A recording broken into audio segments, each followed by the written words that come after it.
Jeremiah Love is a player that you have to keep an eye out on just because of a running back, his versatility, how good he is in the receiving game this year. We haven't seen a running back potentially crack the top three when you just think about it with the Heisman Trophy back there. Jeremiah Love just dominant. If Notre Dame wins out and they're in the college football playoff, Love should be involved in the conversation. SportsGrid's College Football Today. Starts off on a positive note of getting Lamar Jackson back Thursday night, which was great.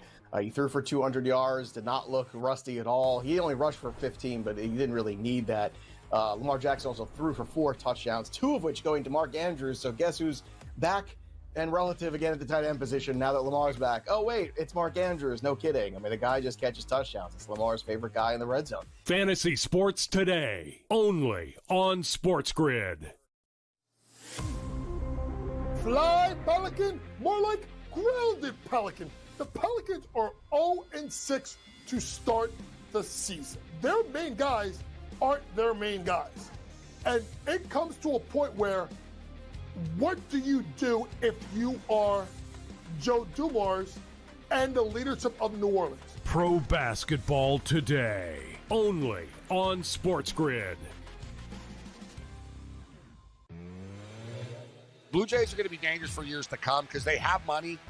They're a fun team. Other players like Guerrero, the Blue Jays are a first-class organization. They treat the players very well. They're first-class complex. As I stated earlier, you can live like across the street from the stadium, and there's no drama. You don't have to sit in traffic ever. You have an entire country that buys your jerseys and are big fans of yours. In-game live, only on SportsGrid. Jeremiah Love is a player that you have to keep an eye out on just because of a running back, his versatility, how good he is in the receiving game this year. We haven't seen a running back potentially crack the top three when you just think about it with the Heisman Trophy back there. Jeremiah Love just dominant. If Notre Dame wins out and they're in the college football playoff, Love should be involved in the conversation. SportsGrid's College Football Today. Starts off on a positive note of getting Lamar Jackson back Thursday night, which was great. He threw for 200 yards, did not look rusty at all. He only rushed for 15, but he didn't really need that. Lamar Jackson also threw for 4 touchdowns, 2 of which going to Mark Andrews. So guess who's back and relative again at the tight end position now that Lamar's back? Oh, wait, it's Mark Andrews. No kidding. I mean, the guy just catches touchdowns. It's Lamar's favorite guy in the red zone. Fantasy Sports Today, only on SportsGrid. Fly Pelican, more like grounded Pelican. The Pelicans are 0-6 to start the season. Their main guys aren't their main guys. And it comes to a point where, what do you do if you are Joe Dumars and the leadership of New Orleans? Pro Basketball Today, only on SportsGrid. Blue Jays are going to be dangerous for years to come because they have money. They're a fun team.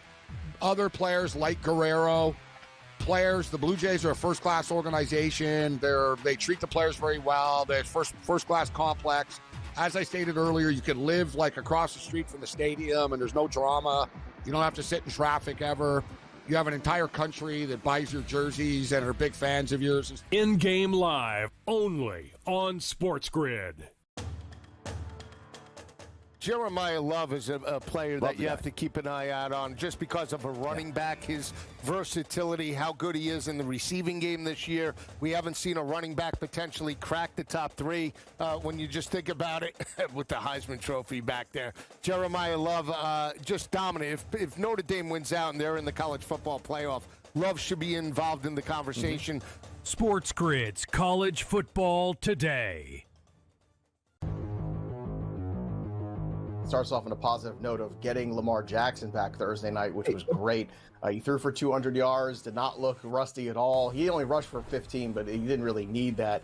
Lamar Jackson also threw for 4 touchdowns, 2 of which going to Mark Andrews. So guess who's back and relative again at the tight end position now that Lamar's back? Oh, wait, it's Mark Andrews. No kidding. I mean, the guy just catches touchdowns. It's Lamar's favorite guy in the red zone. Fantasy Sports Today, only on SportsGrid. fly Pelican, more like grounded Pelican. The Pelicans are 0-6 to start the season. Their main guys aren't their main guys. And it comes to a point where, what do you do if you are Joe Dumars and the leadership of New Orleans? Pro Basketball Today, only on SportsGrid. Blue Jays are going to be dangerous for years to come because they have money. They're a fun team. Other players like Guerrero, the Blue Jays are a first-class organization. They treat the players very well. They're first-class.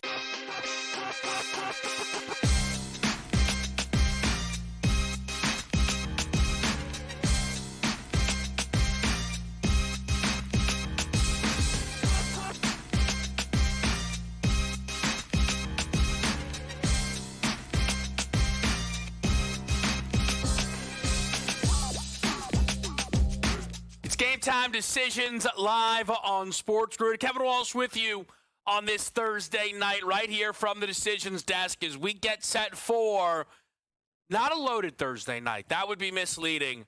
But I think still what could be a fun one for us here on this sports betting day where the NFL is undoubtedly taking center stage. It is an AFC West matchup between the Denver Broncos and the Las Vegas Raiders. A 8.5 to 9.5 point spread. Total right now around 42 and a hook. The intrigue for this game league-wide with Denver an assumed win is making sure that that win crosses the finish line. Because the Denver Broncos, if they can win their next two, will arguably lock Kansas City out of the AFC West divisional race. Now, there will be pushback on that sentiment, but over the next 2 weeks, they play Vegas here, and then they host the Kansas City Chiefs, who will be coming off of their bye. The state of that game changes quite a lot for Denver with a loss, because if they drop this game against Vegas, they would then be a loss away against Kansas City from being jumped by those Chiefs. That is what is at stake here for the Broncos as they look to stop this streak of consecutive titles, not just for Patrick Mahomes, but for Andy Reid, where this spans beyond Mahomes taking over this franchise.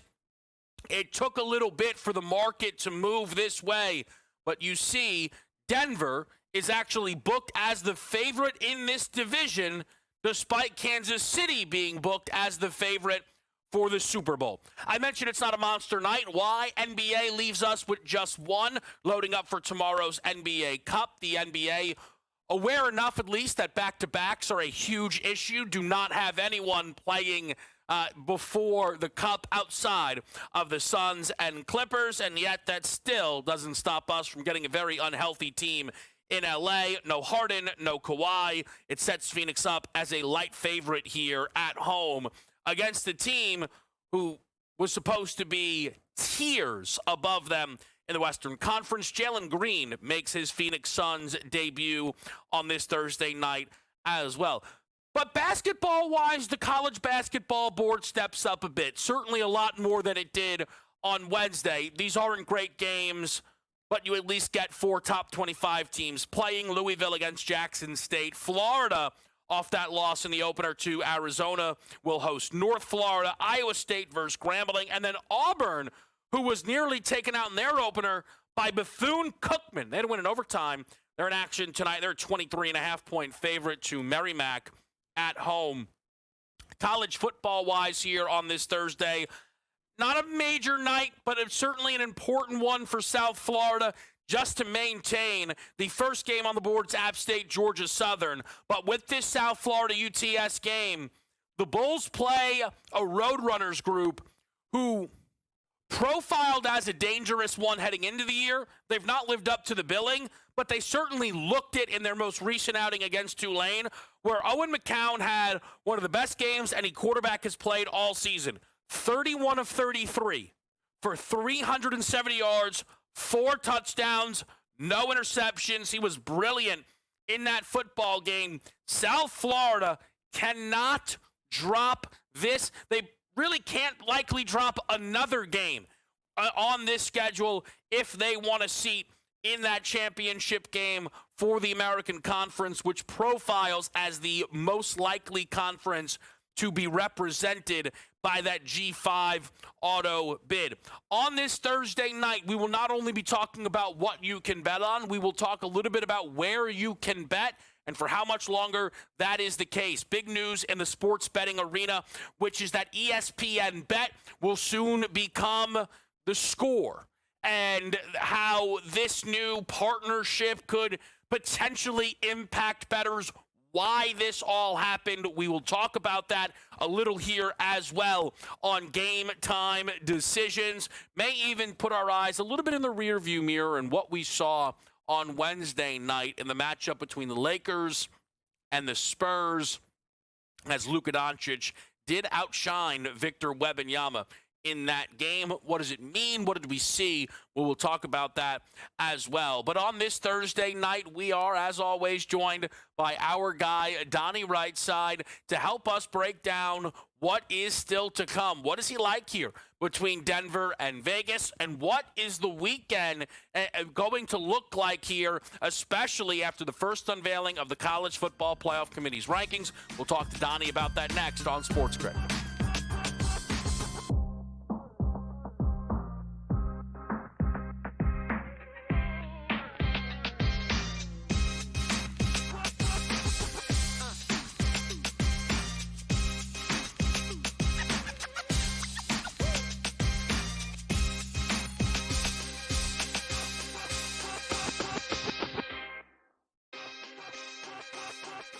What have the Jays done all season long? And you've seen it, Kev, as a fan of the AL East. Yep. They get murdered or lose a heartbreaking game and come back and punch you in the face. Mm-hmm. They're not. It's what, like the old Jays team used to fold, and that's what I used to hate about them. These guys are different. They're like guys you go to war with. It's like, man, you're my buddy. Like, let's go. Like, their clubhouse dynamic, I've never seen a Blue Jay team where everyone gets along. Game Time Decisions, only on SportsGrid. Apparently, he's a pretty darn good defensive coordinator. The 49ers are decimated by injury. This guy's doing it again. Wade Phillips, Norv Turner, all these guys, there's a lot of great coordinators out there. I'm not so sure Mike McDaniel isn't a real good coordinator, a run game coordinator, a quarterback coach with the 49ers during some Super Bowl years. Maybe he's just not built to be a head coach. In-game live, only on SportsGrid.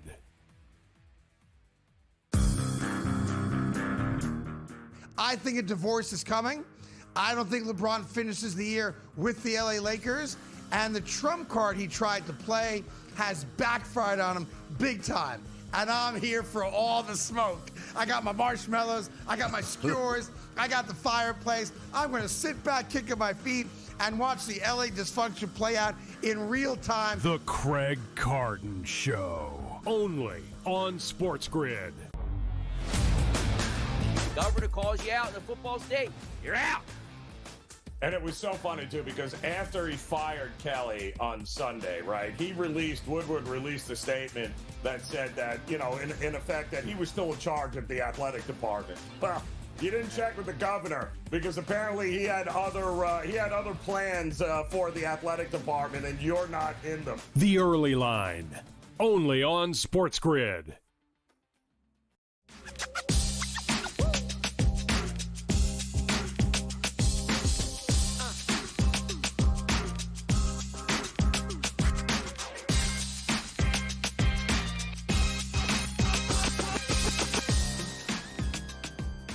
Game Time Decisions. We are right here on SportsGrid on this Thursday night, which means we are joined by Donnie Rightside. You can catch him Monday through Friday on the Early Line, as well as SportsGrid's College Football Today on Saturdays. DRS, always good to check in.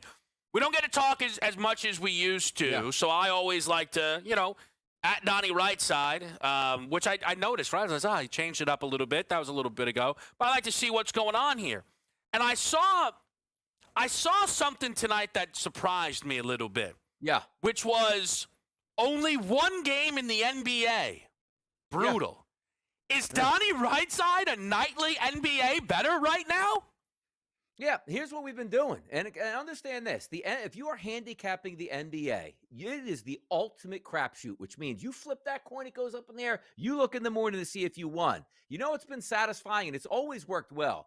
I take the biggest public fade of the night. Now, you can't do it's only one game tonight. You give me 8 or 9 games, I'll find that. Well, Oklahoma City last night, what an easy win. Psh, outright winner, Portland. Give me the 5.5. No sweat right now, Kevin. Just fade the public. Because why? Nobody knows who's playing on a night-to-night basis, and neither do the players, nor do they care, Kevin. Case in point tonight. One game in the NBA, and they go, yo, James Harden, yeah, that's my personal day. I got 3 or 4 of them a year. Give me a personal day on a Thursday night with one game. Embarrassing for the NBA. I've never heard someone when it says someone is out personal. I've never heard it described as a personal day. Correct. That caught me by surprise. So DRS, tonight's Thursday nighter then, maybe not calling your name as much as some others would. Man, oh man. DRS, no one better to have in the sidecar during a night like this. Yep. Raiders, Broncos, where does the breakdown begin for you here? The breakdown is Denver is a much better football team, but also understand this, Kevin. It is a divisional game on a Thursday night, and it seems like when you get Brock Bowers back, you have an offense overnight. He was so good last week where it's sort of throwing me off. The one thing we do know, Kevin, is Denver has a really good pass rush. You look at the offense for the Raiders, not tremendous, let's just say, but they do have some pieces that make some sense, and if they do block, they can move the football. Case in point, Geno Smith looks like a terrible quarterback. Brock Bowers comes back. He throws 4 tutties last week against the Jacksonville Jaguars. But understand this. Here's what I was trying to gauge all day. The Raiders do have a bad defense, but how much offense am I getting for the Denver Broncos? Is it the team that scored no points in the first half against the New York Giants and scored 33 in the fourth quarter? Or is it going to be the team that I saw against the Dallas Cowboys who was like, yeah, bad defense at home. Let's absolutely expose them. It's a nice night in Denver tonight. I'm looking for Denver to put up points in the mid-20s, but my focus is on the quarterback position. Bo Nix, last 3 games, Kevin, at least 2 touchdown passes. There's no reason to believe he's not throwing another 2 tonight, Kevin. That's where I'm looking. Yeah, Bo Nix, Donnie, is, holding up well enough for this football team here. I think that it is incredibly on the board that we get points overall in this game. As you mentioned, Brock Bowers coming back. Bowers has played 2 healthy games. He has 100 yards in each of them. I have no reason to believe that Brock Bowers won't continue to perform in a game like this. I thought we'd have a little bit of fun, though. We try and time when do we give out our best bets here on the show. I figured we'd give him out with Donnie, and he can give his honest and open thoughts on these wagers here tonight. Because I am wondering if one specifically will speak to you. My best bet is the over in this game at 42.5. It's moved up a little bit throughout the week from 41.5 to 42.5 here. I expect Denver to move the ball no problem. And as we said, the Raiders are just better with Brock Bowers back. AJ's on the Raiders. I lean that way, but I don't love playing this team off of an overtime game in a short week, so it's enough to get me looking more so towards the total. Trey Tucker makes the card for our guy, Sam. That's an over 46.5. And then you get to Casino Chris's best bet here, DRS, and I'm wondering if this speaks to you at all. Alta down parlay, but a little unique. Bowers for 50-plus in the receiving, paired with Sutton or Troy Franklin to score at plus 106. Yeah, that's not a bad look, too, because you look at Brock Bowers. The one thing you can guarantee tonight, he's getting 10 targets, and he should actually have 50 yards. And you know me, Kevin. If you have a team that's favored by double digits, what does that mean in the third and fourth quarter?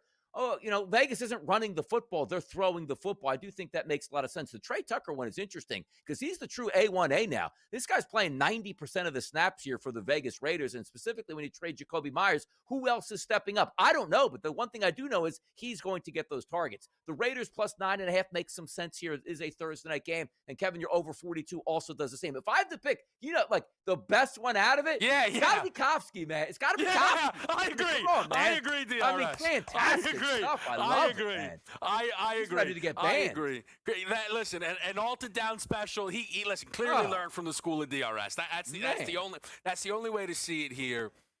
Donnie, NFL wise though, one of the fascinating things with this Denver team tonight is with a win they go to 8-2, and yet a 5-4 team in their division is favored to win the Super Bowl. I know it is looking ahead, which is the dangerous thing for Denver in this one tonight. But on deck, they play the Chiefs at home. Yep. My take is if Denver wins the next two, they will be big favorites to win the AFC West. You know, I have the same feeling, Kevin, about two teams really in that same realm. Expectations to enter the season. We're decent enough to maybe make the playoffs. The Patriots are identical to the Broncos over the next 2 weeks, Kevin. Win these games over the next 2 weeks, you will be division champs. I love Kansas City. I think they can do damage. But, Kevin, they'll be 5-5. What damage are we doing as a wild card team? Now, oh, no, Donnie, we saw them go on the road. I get it. But that's not ideal to go wild card on the road, divisional round on the road, AFC championship on the road. You give me back-to-back wins for Denver. And did you see that schedule down the stretch as well? I think they could do some damage. Denver will win this division with the next 2 victories, tonight and next week. And let me just say this on Kansas City about them as a wild card team. The best 7 teams do not make it every year. And if they are 5-5, they're going to need help. They are losing tiebreakers. They were beat by Jacksonville. They're already down 1 to the Chargers.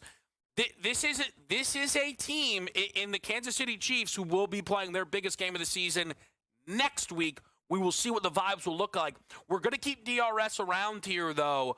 I got a couple of college football questions for Donnie because there is a game this Saturday that matters so much. More than I think a lot of us were ready for. We'll talk about that next on SportsGrid.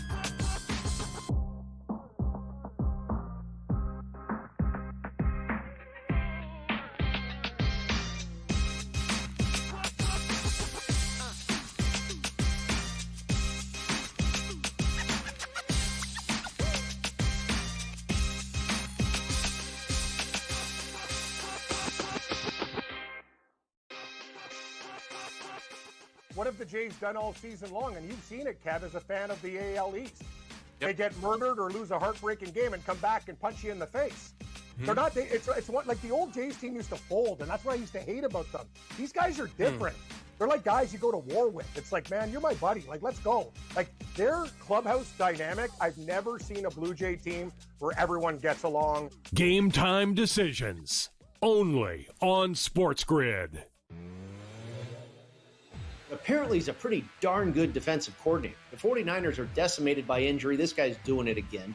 Wade Phillips, Norv Turner, all these guys, there's a lot of great coordinators out there. I'm not so sure Mike McDaniel isn't a real good coordinator, a run game coordinator, a quarterback coach with the 49ers during some Super Bowl years. Maybe he's just not built to be a head coach. In-game live only on SportsGrid.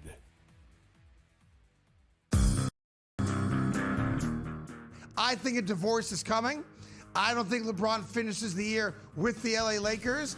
And the trump card he tried to play has backfired on him big time.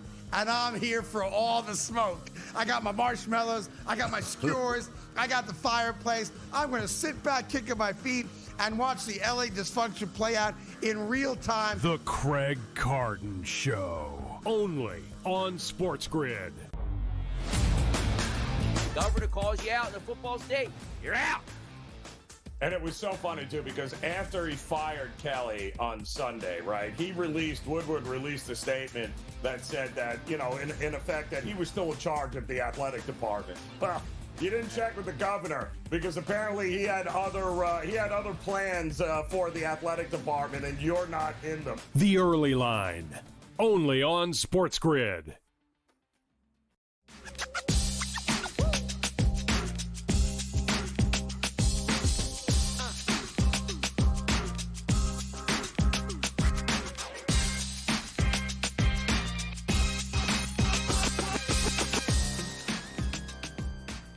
Game time decisions on a Thursday night. The college basketball board has a couple of interesting spots. I am playing 2. I took the 38.5 with Jackson State. This team caught 10 fewer points against Illinois. They lost by a zillion, but this is a major move now when Louisville isn't as good as Illinois. And I was on Louisville in their opening game. They won by almost 60. I think it gives us an opportunity to back the Mo Williams-led group here at 38.5. I'm on an Auburn team total tonight against Merrimack at 85.5. I don't know if defensively that group's ready yet. Offensively, they will play much better. I know Merrimack is slow. I trust it. We're joined by Donnie Rightside. You can catch on the early line Monday through Friday. College football today on SportsGrid on Saturdays. DRS, it's interesting, right? You're very open about this. But for you, bread and butter might be baseball and college basketball, and they may be the two sports over any that you preach patience. Like, I'm going to get in the mix, but I know you've already kind of put out the bat signal. See you in January, guys. Yeah, it's the only way. Like, come on. Like, I understand, like, you're not going to get great games. But when we see the silly season, as I talk about right now, nothing means anything. Ooh, top 20 matchup in November. Who cares? Those two teams will be completely different once they get the conference play. And again, Kevin, if I'm the commissioner to have my way, no college basketball until January 1st, and you start directly in your conference. No fluff games. No, we're favored by 45 straight nights until we get to actually play a decent ball club. Case in point again, Kevin. This card tonight, that's an embarrassment. That's a stain on college basketball. So, yeah, that I don't agree with. I've never agreed with. Like, I think it's totally fine. But I also think you have to be careful not overreacting. I don't think Florida should be in any level of panic for losing to Arizona in that opening game. I do think Donnie, Oregon has reason to panic. This is one of these very interesting things that Donnie and I agree with Donnie. His disdain of the College Football Playoff Committee show. I agree it doesn't matter, but it kind of does. It's a weird blend. And here's what I will say I think matters, Donnie. Oregon being the 9th team has set them up to miss out on this playoff if they lose to Iowa this weekend. Because they're going to get jumped by Iowa, and that means they'll also then get jumped by Notre Dame, Texas, Oklahoma, Utah, Virginia, Louisville, Vanderbilt. Oregon, Donnie, with a loss against Iowa this weekend, might fall out of the top 20. Yes, good. Anybody out of the SEC with 2 losses, you're out. You don't even get to respond at that point right now. And understand this, Oregon and Iowa with a 42.5-point spread. And almost like, he said, well, how can that be? We just saw a game last week where Oregon played Wisconsin. That game was a snooze fest here.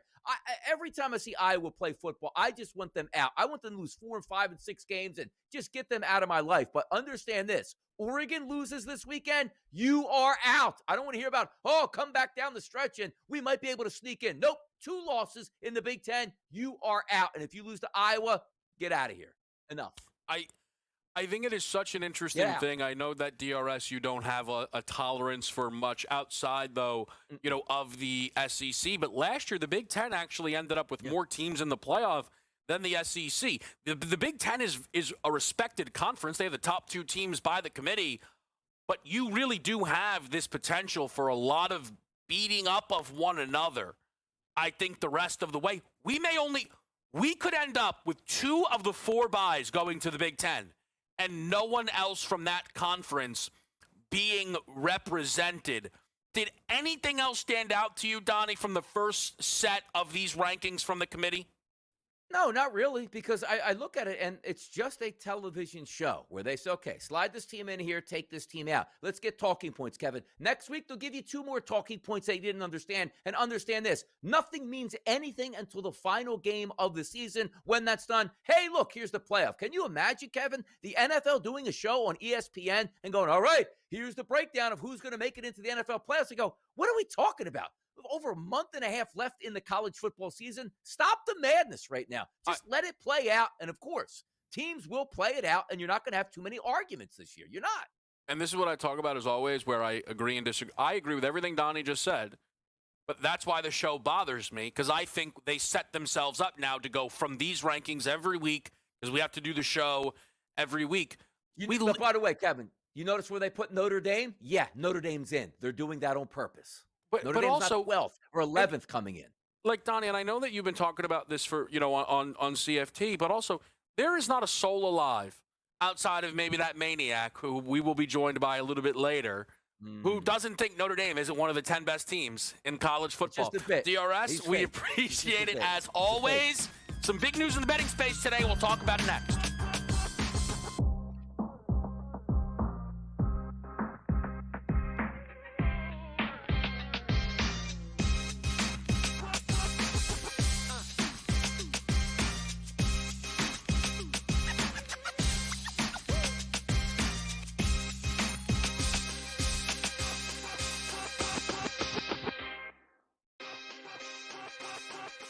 what have the Jays done all season long? And you've seen it, Kev, as a fan of the AL East.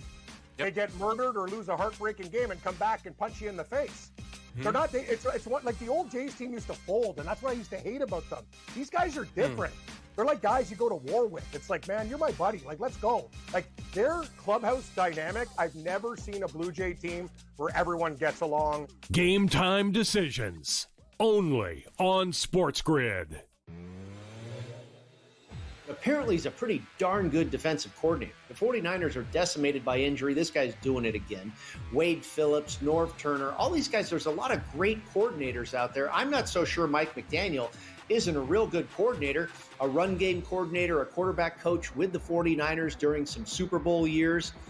Maybe he's just not built to be a head coach. In-game live, only on SportsGrid.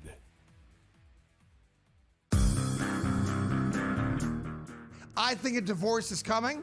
I don't think LeBron finishes the year with the LA Lakers. And the trump card he tried to play has backfired on him big time. And I'm here for all the smoke. I got my marshmallows, I got my skewers, I got the fireplace. I'm going to sit back, kicking my feet, and watch the LA dysfunction play out in real time. The Craig Carton Show. Only on SportsGrid. Governor calls you out in the football state. You're out. And it was so funny, too, because after he fired Kelly on Sunday, right, Woodward released a statement that said that, you know, in effect, that he was still in charge of the athletic department. Well, you didn't check with the governor because apparently he had other plans for the athletic department, and you're not in them. The Early Line. Only on SportsGrid.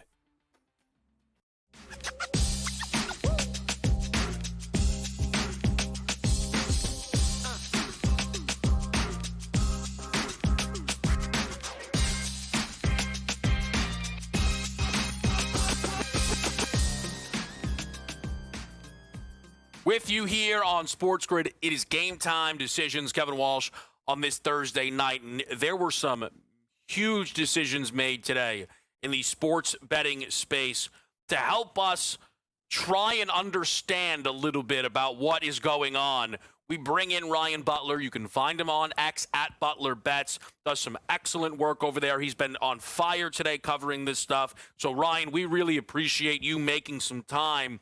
And there are a few things that happened today.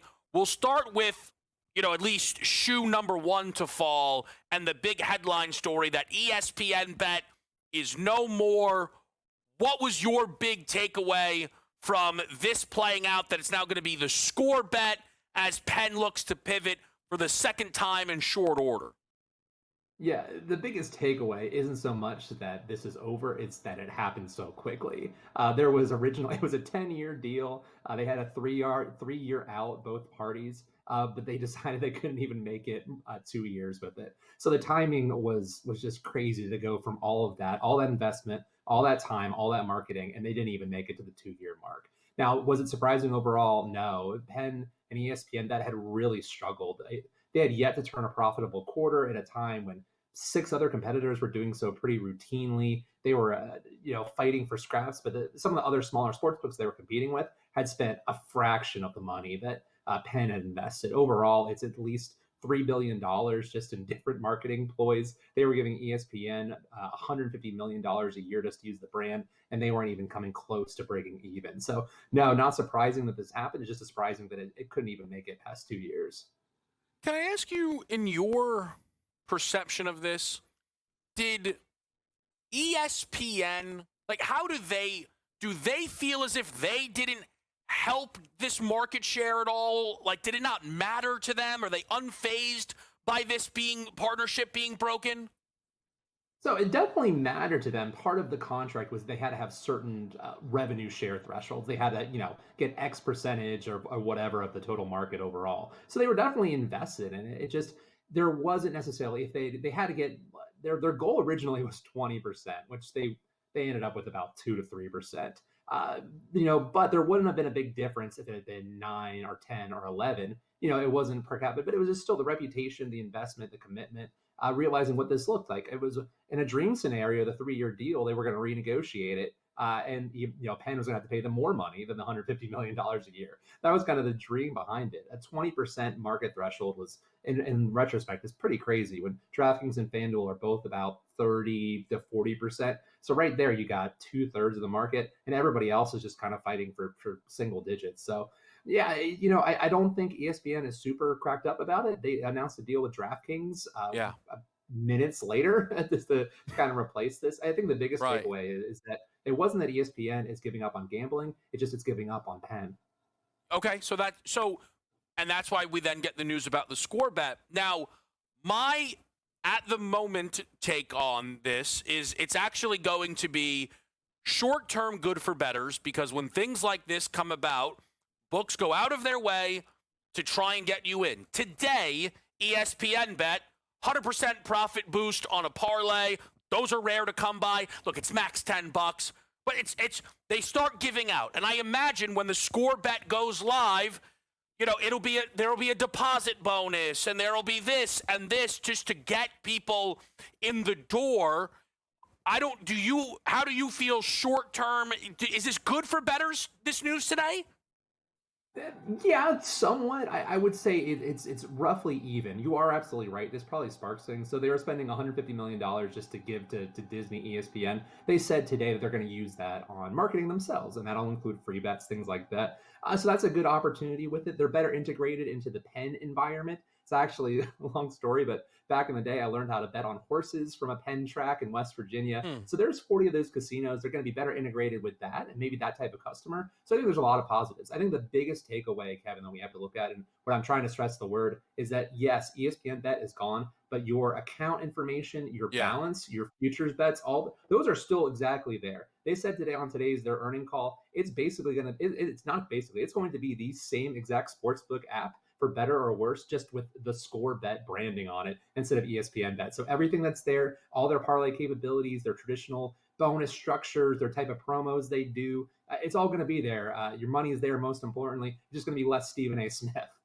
Yeah, well, it is funny. There was a moment where I saw it was closing down, and I have, one or two bets that, future bets in there.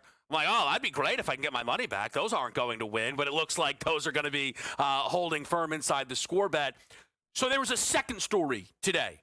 Well, I guess, I don't know. There's a million stories today. There was a second big story today, Ryan, that came from DraftKings around prediction markets. Simplest is think Kalshi, think Polymarket as it pertains to prediction markets. DraftKings with some big announcements today around that. Can you please, explain to the audience a little bit about what we saw? Yeah, and what really was the biggest story long term is this announcement that DraftKings is going to go into the prediction market game, and not just the sports prediction markets. Them and FanDuel had kind of flirted with the idea, talked about it, maybe do something with the presidential markets or whatever, some pop culture type stuff or anything with it. Now they're going for sports, which is the big money generator, and it's the one that brings the most legal and regulatory scrutiny. So it's a crossing the Rubicon type moment. This is a huge deal that they're going to jump in. What DraftKings had to do was they had to wait. The Polymarket and Kalshi and all that, it's going to take at least 2 or 3 years before the legal is all settled. So DraftKings, they decided, okay, do we wait until this is settled and risk getting left behind if it goes in their favor? Or do we jump in and risk the legal challenges that come with it? They decided to risk the legal challenges. So this changes really the whole industry leading up to these earning calls that come once a quarter. Caesars, MGM, Bet Rivers, now Penn, the score bet, everyone. They're like, well, we're watching this, but we're not going to do anything until the legalese is sold. DraftKings came in today and said, nope, we're jumping head first. We're going in. They're going to go as soon as they can, which could be maybe by the end of the year. And this is going to change everything. This is now another huge player in the prediction market space, which is only getting bigger and bigger. Having DraftKings, a major brand, people might not know Polymarket and Kalshi. People know DraftKings. And the fact that they're in this now, it just changes everything. I don't know if I'll have enough time for all of the questions that I now have, but I will do my best. Gosh, 2 minutes is not enough. Is this today good news or bad news then for Kalshi and Polymarket that someone like DraftKings is coming into their space? The answer is we don't know yet. It could be really good news if DraftKings is able to maybe lift them up, maybe public perception, maybe the courts, maybe this brings this and this completely legalizes them.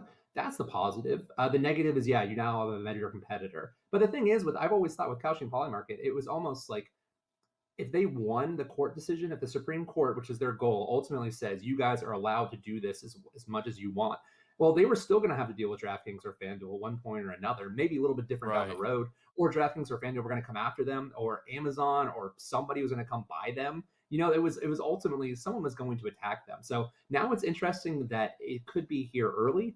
DraftKings could be an ally. It's too early to say. It's still, you know, the meteor just hit. We're still trying to look at the rubble and the remains, but maybe this is a benefit to them in that way. We just don't know. And then would you say the goal, though, for DraftKings is to be able to offer their users both, or prediction markets replace sports betting?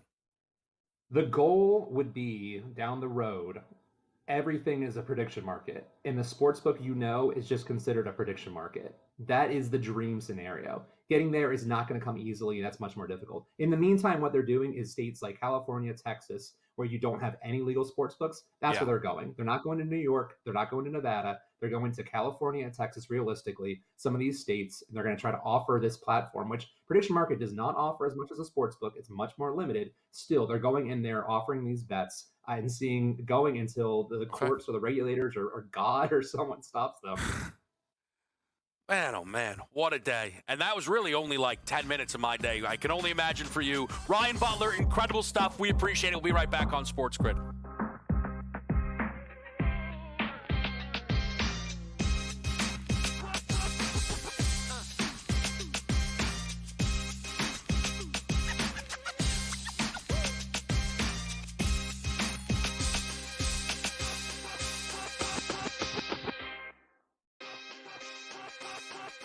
What have the Jays done all season long? And you've seen it, Kev, as a fan of the AL East.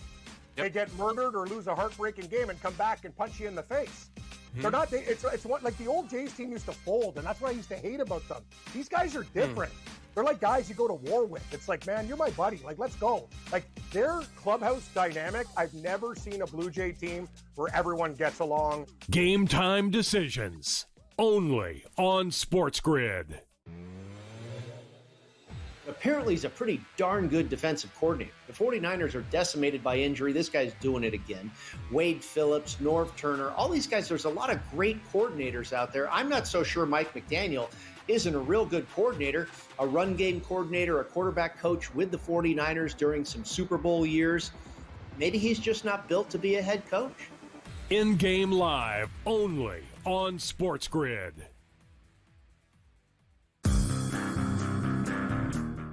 I think a divorce is coming. I don't think LeBron finishes the year with the LA Lakers. And the trump card he tried to play has backfired on him big time. And I'm here for all the smoke. I got my marshmallows. I got my skewers. I got the fireplace. I'm going to sit back, kicking my feet, and watch the LA dysfunction play out in real time. The Craig Carton Show, only on SportsGrid. Governor calls you out in a football state, you're out.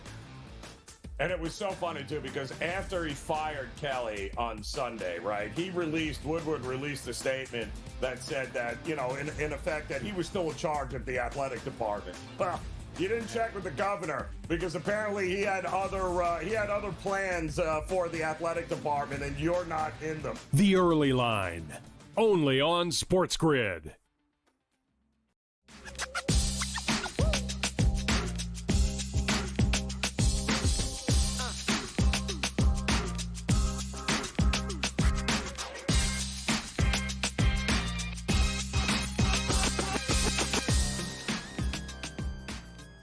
Back here on this Thursday night, really appreciate the insight from Ryan on the whole situation there with, you know, a lot of big news in the betting space. And, you know, I think for, you know, us, the bettor, us, the customer, it's important to try and know at least a little bit about the why, or at least about the what is coming. And I can, you know, for me, you can tell that the prediction market space is becoming a larger one. And if it's going to become more accessible, then that growth is then likely to continue. So, that, and I think you have seen, listen, you've seen here at SportsGrid more of the prediction market conversation work its way in, because we know that there is a growing appetite for it, right? And it becomes a really, really interesting timeline to follow. To get back to, just quickly, I want to reiterate this. If you are someone who, let me just say this right now. If you do not have ESPN Bet, wait it out until December 1st. You will get a great sign-up bonus for the Score Bet. You will. And those things are good. When you get it, they actively then are going to give you potentially a level of free money, bonus bets. There's a draw there. So there's a lot going on in the betting space, and that can get you a little scared, right? Sometimes people get on edge. I don't think there's anything to be scared about, but there's stuff to just try and keep your mind open with a little bit more. And since we're talking betting and stories and lessons and things like that, if I may, just pull back to last night. Look, we love when we have a winner, but we have to acknowledge when we have a loser. And yesterday on the NBA slate, I had a loser, which was Victor Wembanyama under the 5.5 stocks.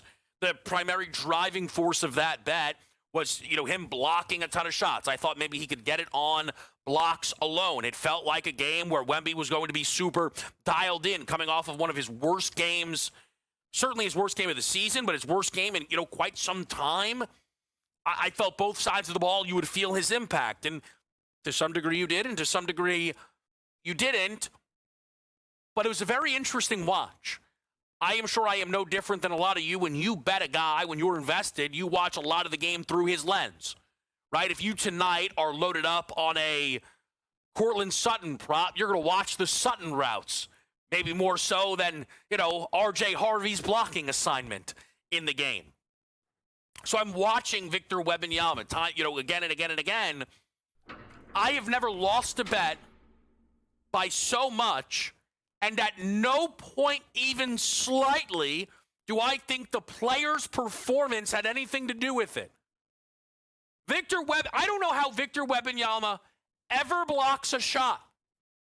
The fear that he puts into offensive players is unlike anything else in this league. The Lakers' refusal to shoot near him was clear as day.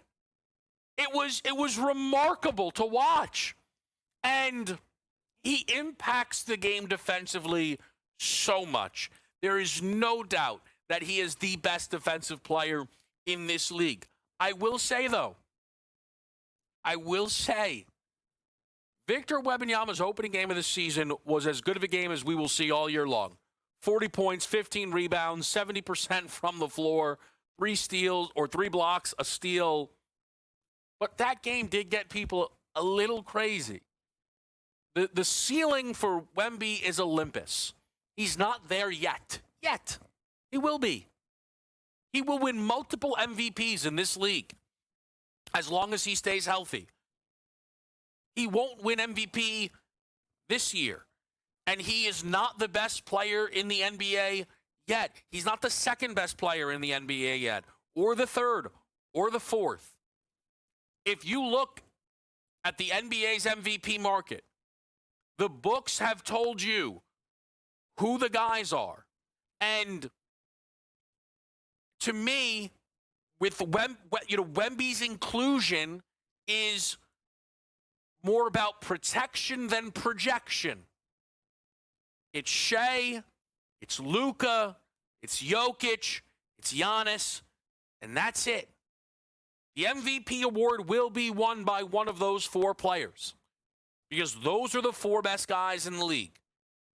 And by the time we get to next year, Wemby can change that ranking and that order a lot. He's more than capable of it. But he hasn't just yet. And I think last night and I think the last two games are a reminder of that. Wemby's opening 5 games of the season, they were 5-0. He was averaging 30 points, 14.5 rebounds, 5 blocks. He now has played a 2-game window where he's shooting 32% from the field. Only 14 points, only 8.5 rebounds, struggling with foul trouble, struggling with turnovers. He's the 5th best player, maybe the 6th, right? On a given day, he can be the best player on any floor he's on. He's the best defensive player in the world. It is a long climb up to best in the world. He'll get there. He's not there just yet. And he didn't get there on the stocks prop, but again, that wasn't his fault. That was mine and mostly Luka's for being too smart to challenge him, on the interior is really what it comes down to.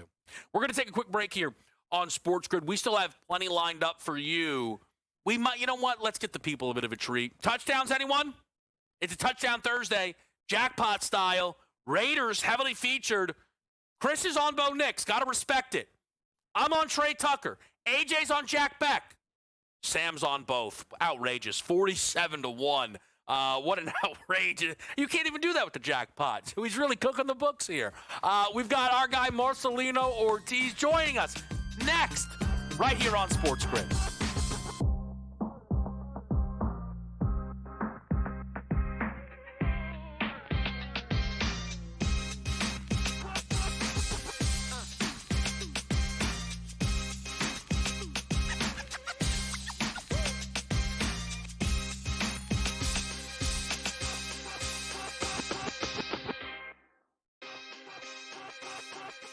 What have the Jays done all season long? And you've seen it, Kev, as a fan of the AL East. They get murdered or lose a heartbreaking game and come back and punch you in the face.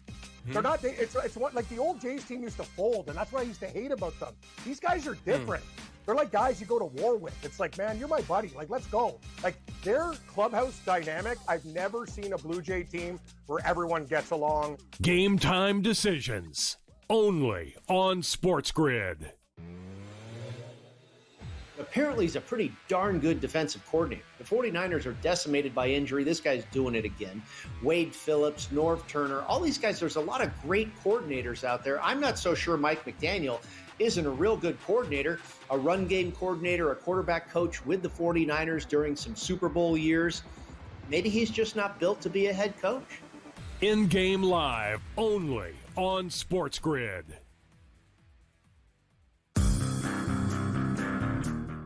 I think a divorce is coming. I don't think LeBron finishes the year with the LA Lakers. And the trump card he tried to play has backfired on him big time.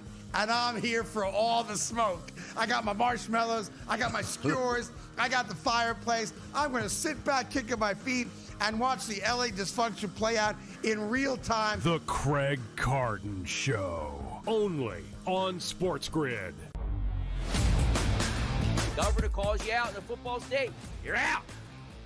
And it was so funny, too, because after he fired Kelly on Sunday, right, Woodward released a statement that said that, in effect, that he was still in charge of the athletic department. Well, you didn't check with the governor because apparently he had other plans for the athletic department, and you're not in them. The Early Line, only on SportsGrid.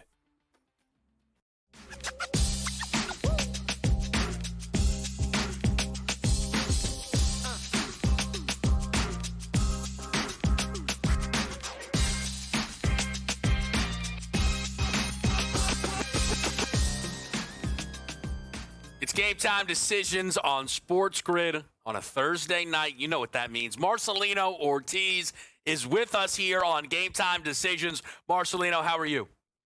How are you, my friend? Very good. Thank you for having me. I am happy to be back, and we have so much football, soccer, whatever you call it. We have it, and we're going to break it down. We have the last match day of Liga MX. We had great games this week with Champions League and the MLS playoffs. Miami is on the line of a second-year catastrophe, not reaching that MLS Cup.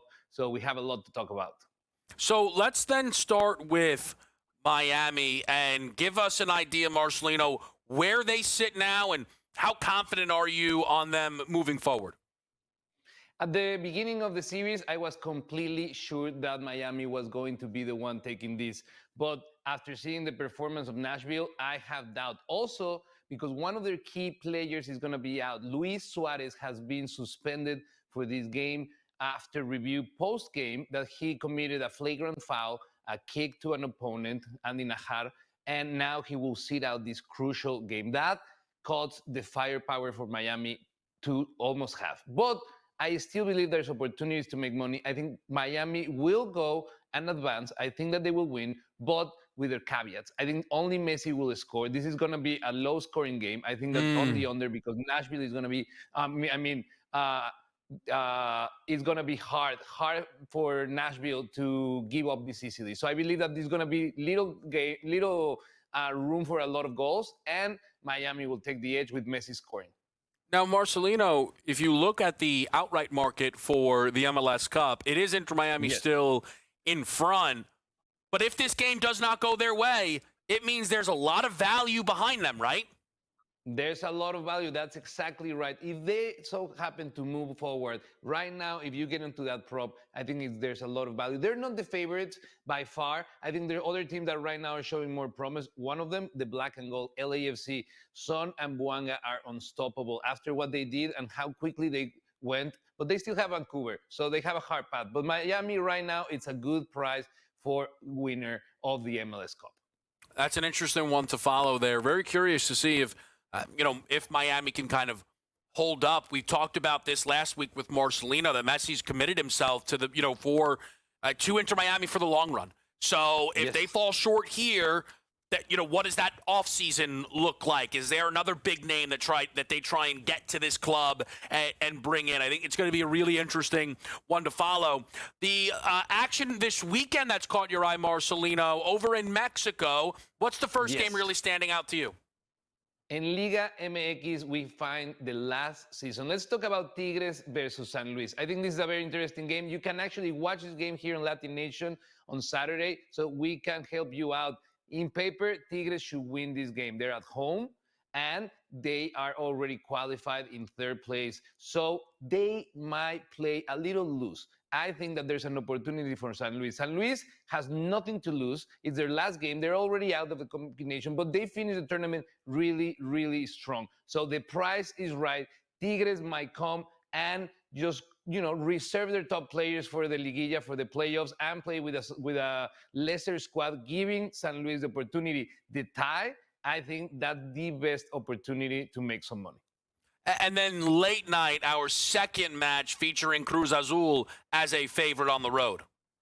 That's right. This one is close to my heart. Pumas is my childhood team, is my childhood club, and I believe them. They had an up and down season, but the last two games they've been playing really, really well. JJ Macias is a forward that has spent the last 4 years injured, like jumping from team to team, from Europe all the way down back to Mexico, and Pumas gave them a chance, and now he's scoring the last 4 games. So I believe that Pumas has all the motivation to sneak into the playing section of the playoffs. And Cruz Azul, they're famous for choking. So my money is with Pumas. There's a famous phrase, Cruz Azulear, meaning that Cruz Azul always has a chance to win championships and they lose. So I'm hoping that bet will print because Pumas needs to make it to the playoffs.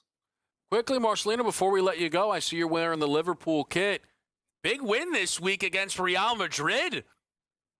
That's right. I think that Liverpool in Champions League is a good bet. Right now, they're struggling in the Premier League. They're far away from actually having an opportunity of winning the title. So I am pretty sure that come next year, their focus will shift entirely to Champions League, making them a very, very attractive team to win it all. The price is right. Look into it right now before they start getting hotter and hotter. Beating Real Madrid, the best team at Champions League, is no joke, so pay attention to them. All right, keep our eyes on Liverpool. Marcelino Ortiz, we appreciate it as always. Joe Lisi stepping up and in next.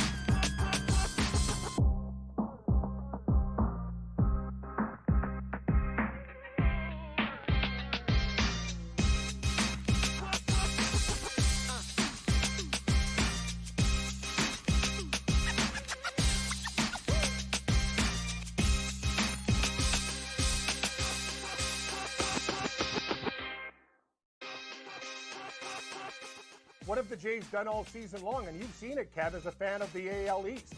They get murdered or lose a heartbreaking game and come back and punch you in the face. They're not. It's what like the old Jays team used to fold, and that's what I used to hate about them. These guys are different. They're like guys you go to war with. It's like, man, you're my buddy. Like, let's go. Like, their clubhouse dynamic, I've never seen a Blue Jay team where everyone gets along. Game time decisions. Only on SportsGrid. Apparently, he's a pretty darn good defensive coordinator. The 49ers are decimated by injury. This guy's doing it again. Wade Phillips, Norv Turner, all these guys, there's a lot of great coordinators out there. I'm not so sure Mike McDaniel isn't a real good coordinator, a run game coordinator, a quarterback coach with the 49ers during some Super Bowl years. Maybe he's just not built to be a head coach. In-game live only on SportsGrid.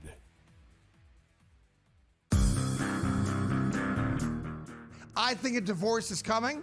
I don't think LeBron finishes the year with the LA Lakers. And the trump card he tried to play has backfired on him big time. And I'm here for all the smoke. I got my marshmallows, I got my skewers, I got the fireplace. I'm going to sit back, kicking my feet, and watch the LA dysfunction play out in real time. The Craig Carton Show. Only on SportsGrid. Governor calls you out in the football state, you're out. And it was so funny, too, because after he fired Kelly on Sunday, right, Woodward released a statement that said that, you know, in effect, that he was still in charge of the athletic department. Well, you didn't check with the governor because apparently he had other plans for the athletic department, and you're not in them. The Early Line. Only on SportsGrid.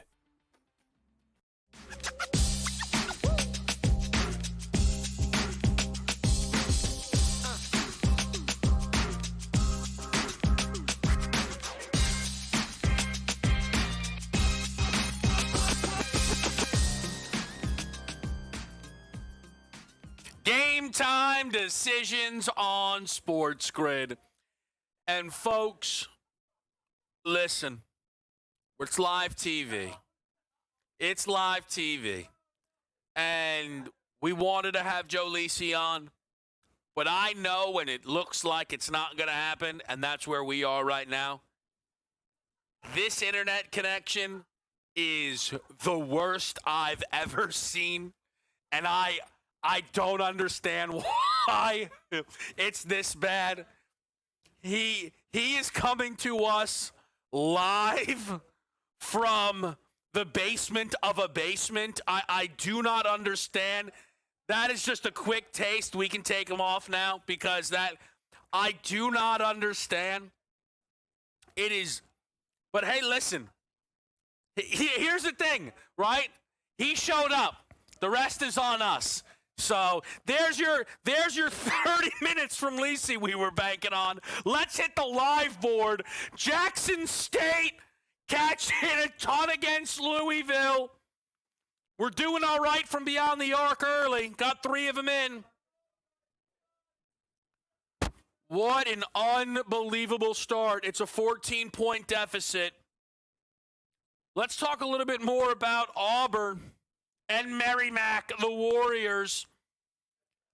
Auburn is in a very interesting place early season because anything that looks off with this group will immediately point back to Bruce Pearl retiring a month before the season and his son taking over. And you would think that would be something the group is well aware of and prepared for in their opening game. And the result was going to overtime against Bethune-Cookman as a 24.5-point favorite. And here is what is so damning about that game. If you are Auburn and you're going to get put in a situation like this, you would think it is because either they snuck up on you, early lead, or you were up decent, foot off the gas, and it was close out of nowhere. The largest lead in that game for either basketball team was 6. 6 points. It was just back and forth for 45 minutes. And Auburn won by 5. That was a nightmarish start for Auburn. Now, you go into the game against Merrimack, who is certainly a lesser team by all of the metric sites you can find. And I would expect a good spot here for Auburn's offense at minimum to get right. I defensively do not trust them right now. Cookman did shoot better than 50% from 3. So that outlier fact is certainly, again, look, I don't think that Bethune-Cookman is as good as Auburn, but, there comes a point where you have to be able to stop, the barrage, and they weren't able to. But offensively in that game, Auburn was 6 of 23 from 3, which is 26%, and only shot 71% from the line. I think this is a team who offensively looks much better tonight, specifically to Todd Pettiford. The sophomore guard was very close, was deciding in between. Does he go pro? Does he stick around? He sticks around. I really wonder how he feels about that decision with the absence of Pearl. But last year, now Auburn won a lot of games by a lot of points. He only played 23 minutes a game. Due to the closeness and the overtime nature, he played 38 minutes in that one.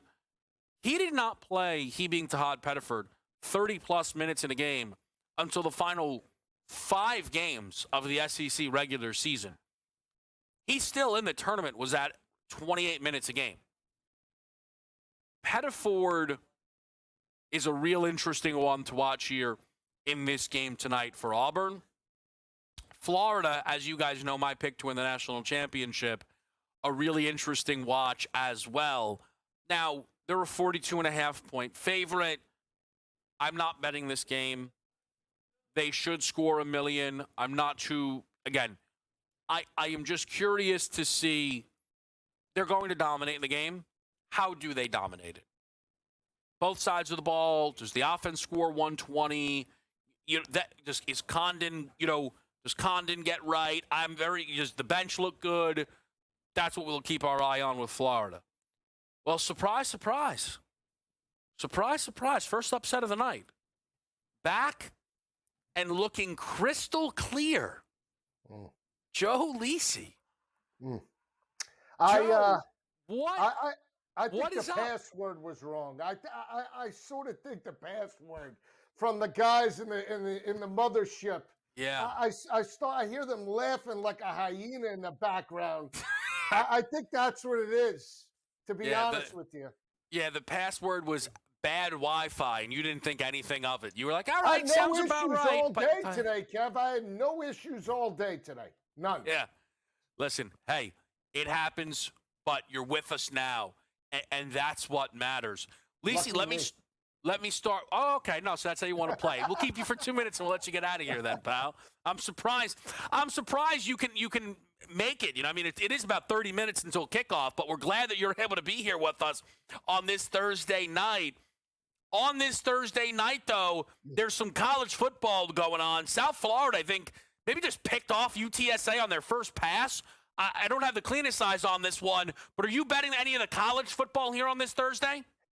No, actually, I'm set up for this weekend, like the slate. But at USF and some of these other teams that'll play tomorrow night, Tulane and Memphis, have to keep an eye out on Silverfield. Potential reports about him if they win this game going to Arkansas. Golish is mentioned for a number of these jobs, not just in Power 4, but some of the conferences that he could step up. So something to keep an eye out on throughout the day, and maybe I'll jump in from an in-game perspective, but didn't get involved pre-kick. Speaking of coaches from the American going to big schools, How do you feel about all of the John Summerall LSU connections as they have a huge game this weekend against Alabama? I'm sure we'll talk about. Yeah, I mean, Summerall to LSU makes sense because he's and familiar with the landscape, coaching right down the road about an hour away from New Orleans. He can get the talent. The problem that I worry about with Summerall is, elevating the quarterback position. Now, he did have Darian Mensah, and he did take on Jake Retzloff, but they really need to elevate the offensive side of the ball just as well. He's very physical in the interior lines, but we saw them lose the other night last week to UTSA. He's lost games that they shouldn't have potentially this year in a conference championship against Army. He loses that game. So, I still want a coach that in a big spot can handle the spotlight and have a chip on his shoulder. He's a good coach. I don't know if he would be my first choice for the LSU Tigers. Yeah, you don't sound in love with the move, and I would agree with you. I think LSU should reach a little bit higher, quite frankly. I think Tulane is staring down the barrel of what will actually end up a disappointing season for that program, and I think that leading to him getting LSU's job. I mean, college football, are there 5 better jobs than the LSU job in college football? I don't think so. I would right, take Joe? Dillingham, Kev. I want either Kiffin or Dillingham. I would take Dillingham over Summerall in a second. He's young, he understands the landscape, and he stepped up. An interesting name tossed around I might ask you about. Lucky us, Lisi's back after the break.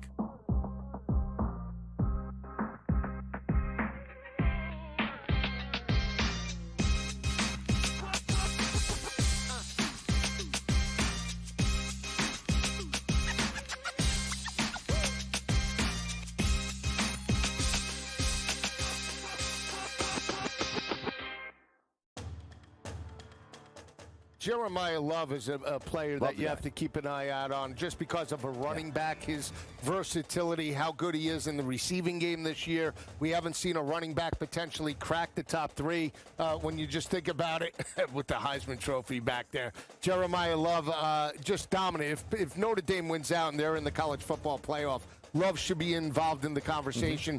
SportsGrid's College Football Today. Starts off on a positive note of getting Lamar Jackson back Thursday night, which was great. He threw for 200 yards, did not look rusty at all. He only rushed for 15, but he didn't really need that. Lamar Jackson also threw for 4 touchdowns, 2 of which going to Mark Andrews. So guess who's back and relative again at the tight end position now that Lamar's back? Oh, wait, it's Mark Andrews. No kidding. I mean, the guy just catches touchdowns. It's Lamar's favorite guy in the red zone. Fantasy Sports Today, only on SportsGrid. Fly, Pelican, more like grounded Pelican. The Pelicans are 0-6 to start the season. Their main guys aren't their main guys. And it comes to a point where, what do you do if you are Joe Dumars and the leadership of New Orleans? Pro Basketball Today, only on SportsGrid. Blue Jays are going to be dangerous for years to come because they have money. They're a fun team. Other players like Guerrero, the Blue Jays are a first-class organization. They treat the players very well. They're first-class complex. As I stated earlier, you can live like across the street from the stadium, and there's no drama. You don't have to sit in traffic ever. You have an entire country that buys your jerseys and are big fans of yours. In-game live, only on SportsGrid.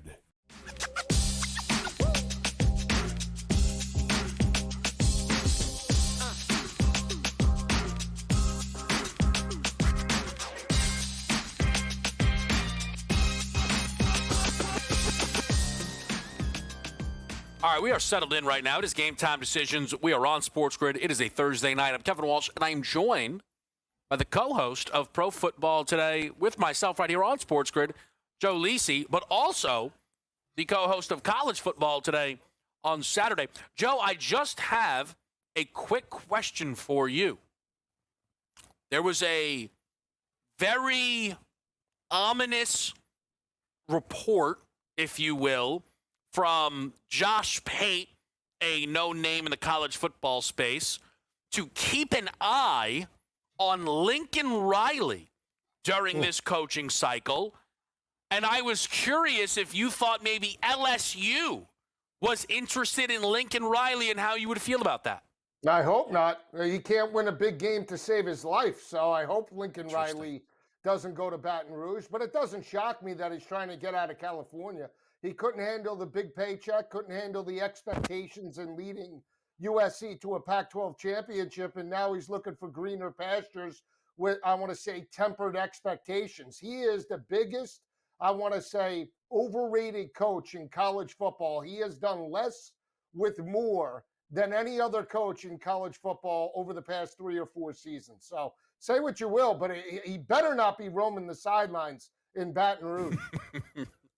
That would be incredible theater. So let's get into Raiders-Broncos tonight here, Lisi. This is a really interesting one. Ugly Thursday night special. What have you settled on for this football game?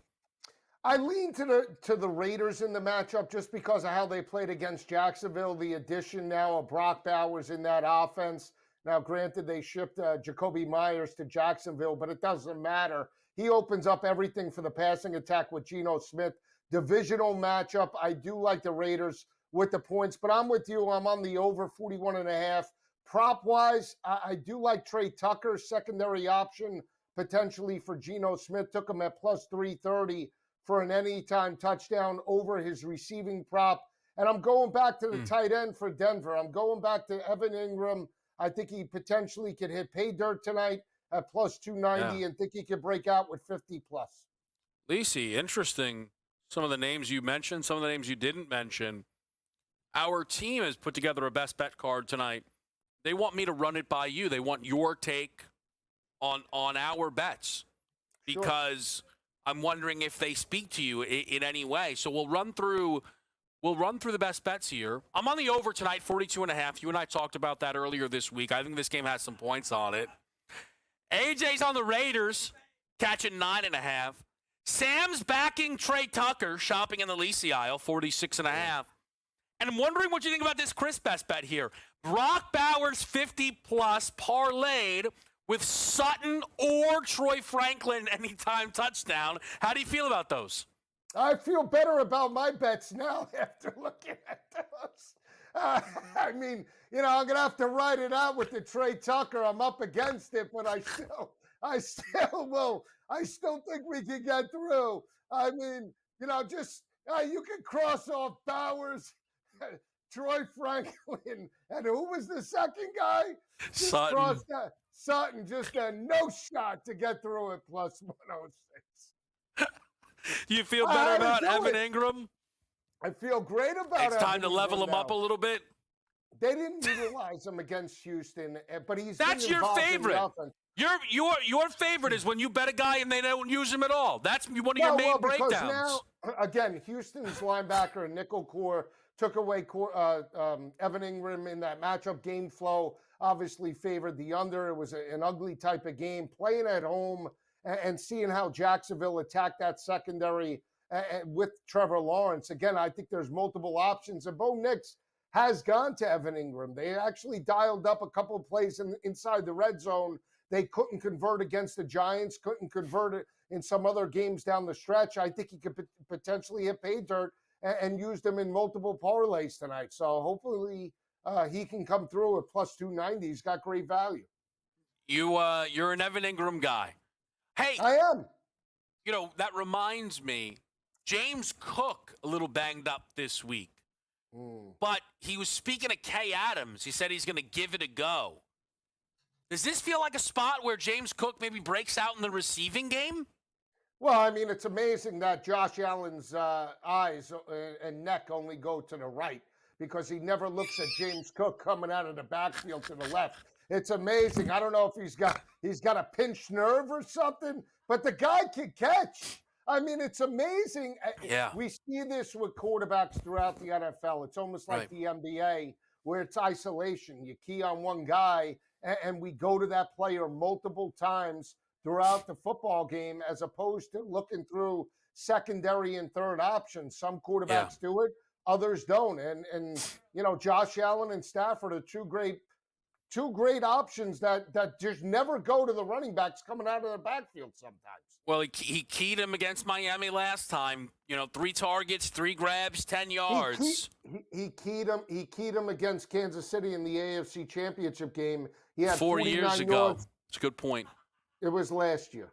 Was it? Oh, and then listen, 40 yards in the receiving game. Now all of a sudden, Joe Brady doesn't like. I mean, you want to talk about predictable? So we're not going to throw the football to James Cook on first and second down. But when sweet baby Ray Davis and Ty Johnson come in, then we'll throw it. You want to talk about being predictable? Yeah. I mean, really. And Chip Kelly's another one that loves to run on first down about 85% of the time. Before we let you go, Lise, the team touchdown scorers, once again, anything really speak to you here from the group? I'm on Trey Tucker. AJ's on Jack Betch.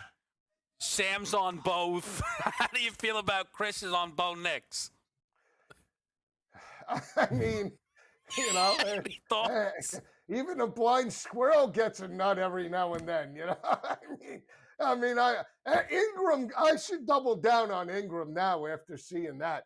That looks good. I will say Jack Pesh, shout out to AJ with the TCU and LSU, player back there back in the day. Betch could hit Bader to 11-1. Not a. So that's the only one that speaks to you, the 11-1 Jack Betch.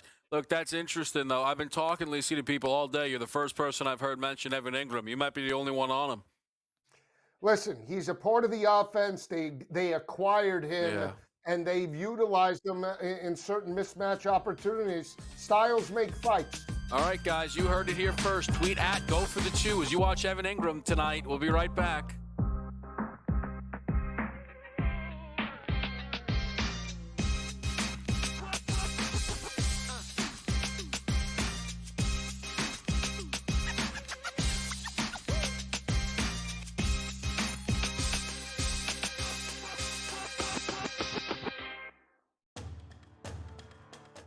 Jeremiah Love is a player that you have to keep an eye out on just because of a running back, his versatility, how good he is in the receiving game this year. We haven't seen a running back potentially crack the top 3 when you just think about it with the Heisman Trophy back there.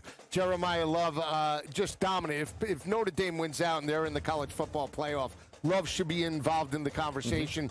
SportsGrid's College Football Today. Starts off on a positive note of getting Lamar Jackson back Thursday night, which was great. He threw for 200 yards, did not look rusty at all. He only rushed for 15, but he didn't really need that. Lamar Jackson also threw for 4 touchdowns, 2 of which going to Mark Andrews. So guess who's back and relative again at the tight end position now that Lamar's back? Oh, wait, it's Mark Andrews. No kidding. I mean, the guy just catches touchdowns. It's Lamar's favorite guy in the red zone. Fantasy Sports Today, only on SportsGrid. Fly, Pelican, more like grounded Pelican. The Pelicans are 0-6 to start the season. Their main guys aren't their main guys.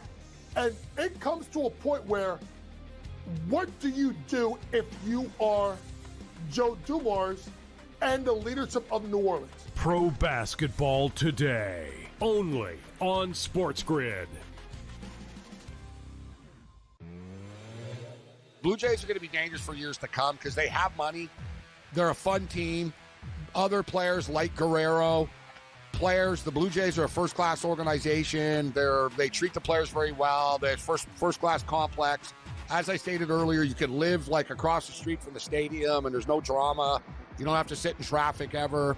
You have an entire country that buys your jerseys and are big fans of yours. In-game live, only on SportsGrid.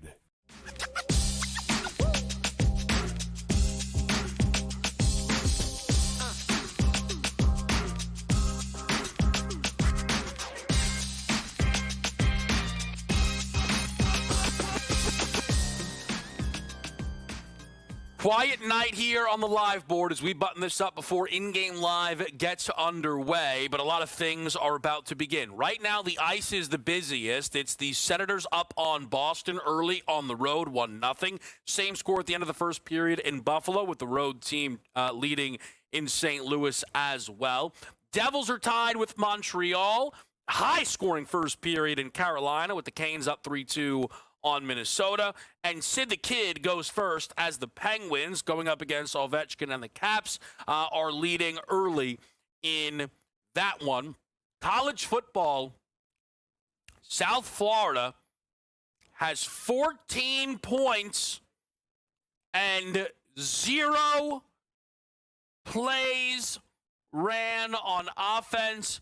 A pick six and a scoop and score is how this game has started. It is 14-0 South Florida in one of the wildest starts to a game you will see.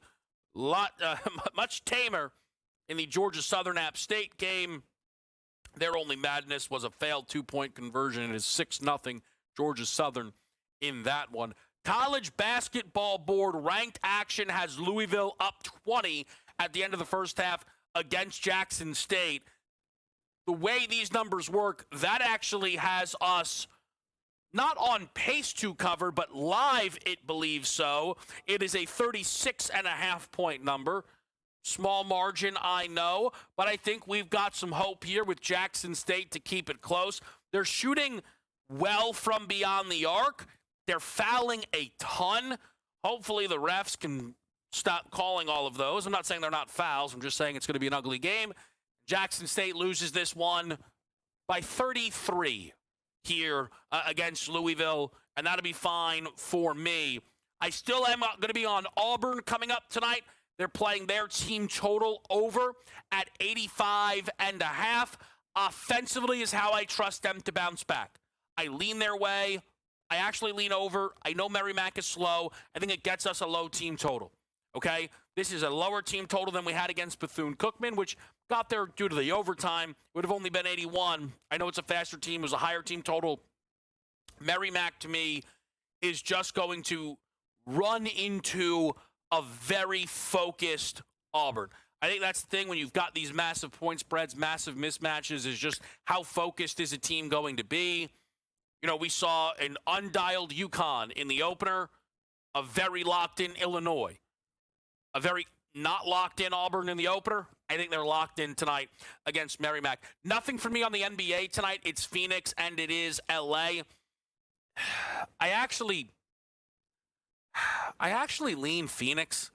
The debut of Jalen Green, the short number, but no Kawhi and no Harden, I know usually means, step-up spot for the other guys, and maybe it will. But the Clippers are just not playing good basketball right now. Chris Paul could be in for a fun one. If he's put into that starting lineup, his props may actually be worth a shout, something to keep your eye on. But many of you will be keeping your eye on this NFL slate tonight. It is a spot where I almost always would be on Vegas. But with this game is not 10 anywhere. There was only one available on open. And the Raiders are coming off of an overtime game and now are in Denver on a Thursday night. That is a tough spot. I would have needed the double digits to get to the Raiders. Even if I lean that way, I would have been betting Vegas to score in the game. So I'm betting the over in this game at 42.5. I expect points here tonight. I think this game 27-20, 30-21. It's something weird along those lines like that. I think this game gets through this number here. Sam's going to back Trey Tucker over the 46 and a hook. AJ is going to take those points with the Raiders. Chris is going to go with the Bowers 50-plus paired with the Sutton or Franklin anytime touchdown. I know DK is where you can find that one primarily. Touchdown-wise, like Geno Smith to throw a touchdown would be my favorite chalk parlay leg tonight if you are playing it. I then kind of took that then into the jackpot touchdown market and went for Trey Tucker with the trade of Jacoby Myers. He's the number one wide receiver. He is not the number one option, but he's the clear-cut number one wide receiver and should be a very clean number two option in this offense tonight. Sam's on Jack Betch, AJ's on Jack Betch. Sam parlayed both Tucker and Betch, and then Chris is on Knicks on the ground, which is live. I do have an R.J. Harvey over 22.5 rushing yard prop tonight on the card as well. Excited to watch this one and root it in. You can do the same with In Game Live next on SportsGrid.